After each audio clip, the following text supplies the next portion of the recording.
নমস্কার, আমি প্রিয়া। কেমন আছো তোমরা সবাই? তো আজ আমি গিয়েছিলাম ডাক্তারের কাছে। কেননা আমার চোখের উপরের দিকটাতে অ্যালার্জি মতন কিছু একটা হয়েছে।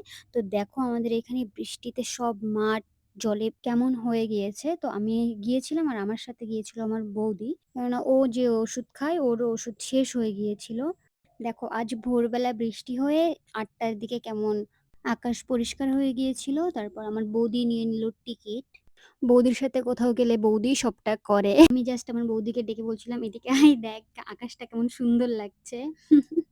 তারপর একটু উঁকি মেরে দেখে নিচ্ছিলাম ট্রেনটা কত দূরে রয়েছে। আর এর মধ্যেই চলে এলো ট্রেন আমাদের এখান থেকে বনগাঁতে খুব একটা বেশি সময় লাগে না।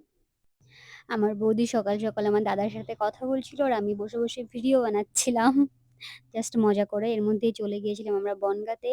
তো বনগাঁ থেকে টোটো করে আমরা চলে গেলাম ডাক্তারের কাছে। আর দেখো এখানে যেতেই একদম বনগাঁ স্টেশনের পাশে একটা ছোট্ট একটা মন্দির আছে।